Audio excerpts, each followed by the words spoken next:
Alright, what's going on, guys? Trev back again, here to bring you another video. This one's going to be doing my monthly review for this month's issue of the Walking Dead comic book series.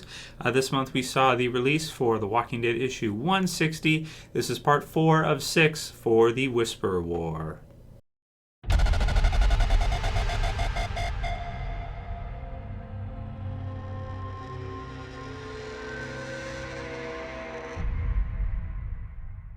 Oh man, great issue. So spoiler warning, if you guys haven't read this issue of the Walking Dead comic book series yet, you definitely want to read it before you watch this review. Oh my god, man, just another incredible issue for the Walking Dead. This is part 4 of the 6-part story arc, which is the Whisper War. And it's crazy that it's almost over. We just have 2 parts left, and then we'll see how this all goes down. But it has been probably the most exciting single story arc The Walking Dead maybe has ever had. I mean, you have the Whispers coming at the joint communities. You have Negan, he's fighting in the mix. You've got Rick, who's kind of in the background for this one, but he's still there. And then you have Dwight sort of as the field leader in the battle, along with Michonne and the others, and all kinds of crazy stuff going on. So throughout the war, let's recap real quick. We've had, like I said, spoiler warning, we've had a pretty big death with Gabriel. We've had some other characters being killed. We've had Alpha, who kind of prior to the war is killed, which is a huge character death, I want to say.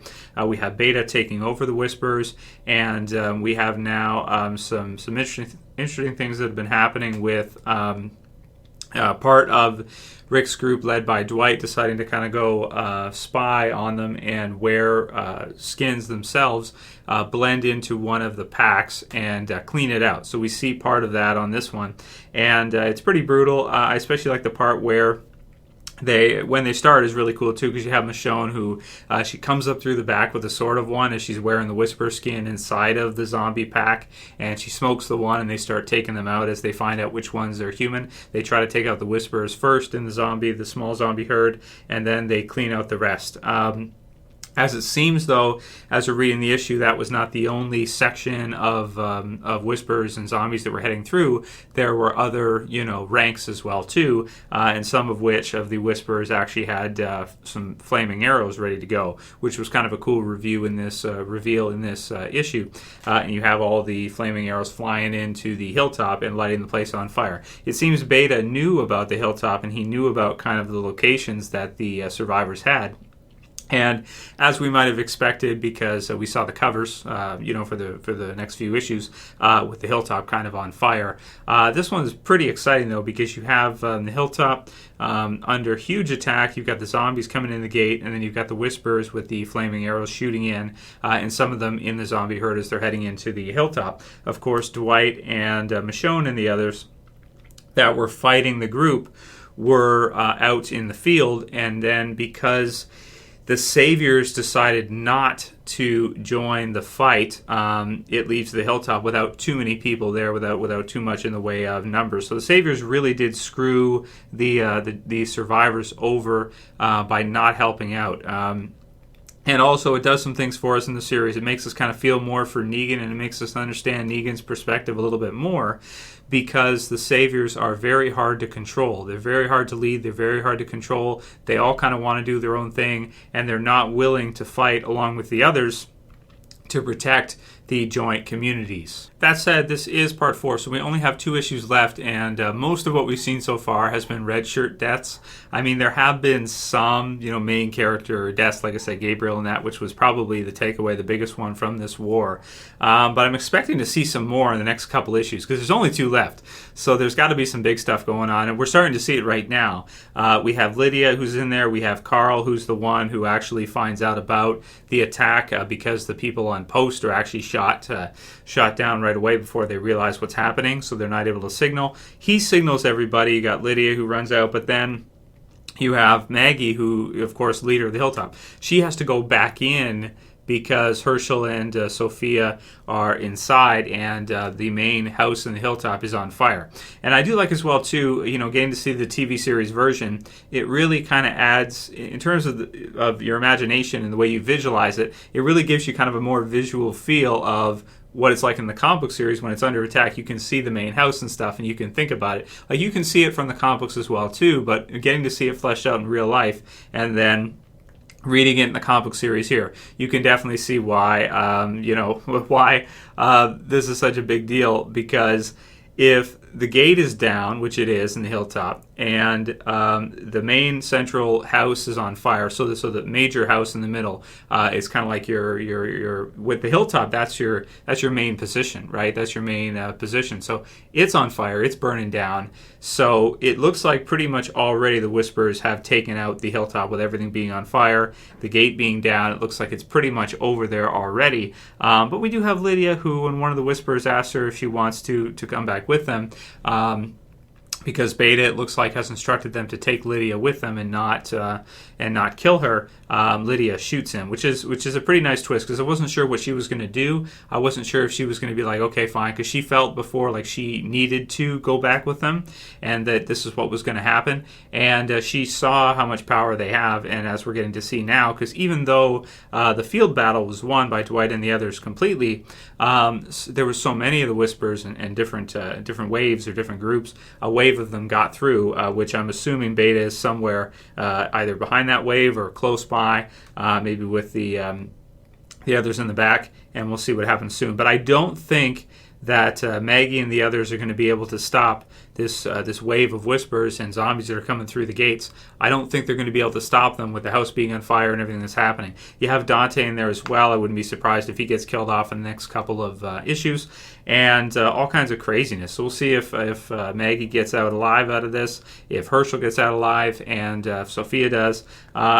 Really exciting for the end of the... There's got to be some kind of big deaths coming up in the next couple issues. So it'll be interesting to see who it is and how this all works out.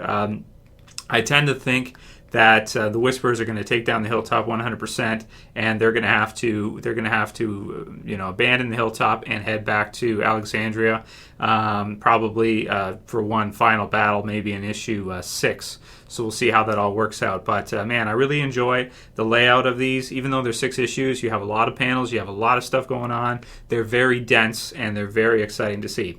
So aside from all of the action and all that's going on, maybe I'll do a predictions video. I'll write it down maybe for tomorrow or the next day, and we can go over how we think this is all going to end, since we're getting to the climax of the Whisper War now, and how this is all going to wrap up. But also in the issue, we have Dante, who kind of confesses his love to Maggie. And I respected Maggie for this one, because she says no. She says she likes him, and it's nothing personal. She doesn't. It's not that there's anything wrong with that, but that she is married and everything. And even if her husband's dead, she's not going to do that. And I respect that. I like Maggie for that in the comic book series, and I expect eventually to see the same in the TV series. So we've got the Fearless Leader part with the others, which is an awesome part. That was really cool to get to see Michonne in the mix of the Whispers, as well as Dwight. And the part when you have one Whisperer who apologizes and said he's sorry and he's scared and everything, and Dwight just puts him down. I thought that was cool. I was like, whoa, you're not even going to take him prisoner. You're not even going to think about it. Dwight just puts him down. So I guess save face in front of the others. Man, that's you might think that they would keep him. He actually could be useful if they tied him up or something, but if he was injured and he's not able to walk, then it might not work. However, they could question him on what he thinks Beta's plan is, and what else they have, and if there's any surprises. But yeah, that was pretty cool when Dwight just shoots him dead right then and there. We've got, of course, the ending with the Hilltop and everything. Just very exciting, amazing stuff. I like the part where you have Tara from the Saviors, not to be confused with the TV series version of Tara, though she looks a little bit like her. A little. Her hair's black, but she's got a bunch of earrings and stuff, and she also looks like a lesbian too. I don't know. That's kind of tricky. But anyway, Tara from the Saviors, who seems to be kind of like a bad guy, goes to return the horse, and he tells her to keep it because the Saviors did not join the battle. Possibly there could be another war starting, since it wasn't really... It was a request, but it wasn't really just an ask. It was kind of like a summons. And it's kind of like, when there's war, you get into those situations where... people will be inscripted. Is it called? What's the word? When you go to war and they will request everybody go. If people refuse to go and they have to go, it's kind of like, it's one of those types of situations. What do you do with them? Do you throw them in jail? Do you fine them? Do you, it's tricky, right? It's tricky for Rick. It puts Rick and the others in a weird situation now. After they're done with the Whisperers, are they going to attack the Saviors and kill them, or imprison them, or punish them, or give them a tax or something? It's tricky because they're kind of useless to the rest of the joint communities if they're not willing to help when a group is on their doorstep ready to carve them into pieces. So really interesting stuff for the future after the Whisper War. Kind of a nice setup for after this is all done, after part 6 of 6, and this all shakes down. So we've got Vincent. He's running, he's sweating, and she was tracking him, and it looked like from the scene, or the page I suppose, it looked like Tara was trying to stop him. So once she sees Heath, does she change her story? That's tricky, and we'll see what the Saviors are up to and how this all works out after. I think that's pretty much it. We've got the cover with Carl and Lydia, and now we know why. It suits it perfectly, and it looks like the Hilltop is pretty much done for. So, I'll say that's about it for this review. I think that's most of everything. We also had William in there really quickly and touching base with Rick and Eugene. It seems like Alexandria is ready, I want to say, for the attack and the defensive, but it seems like the Hilltop wasn't really. Maybe they didn't expect the Whisperers to go to the Hilltop. Maybe they expected them to go towards the Alexandria. Maybe they thought they didn't know about it, or not. Well, they would have known about it because Alpha went there before, right? So they had to have known where it was and everything, but maybe Rick and the others thought they would head towards Alexandria, not the Hilltop. So really exciting issue. I'm going to give it a 9.3 out of 10. The ending was just very, very exciting, and it brings up some awesome questions for what's going to happen next in the Walking Dead comic book series. Is Baby Herschel going to survive?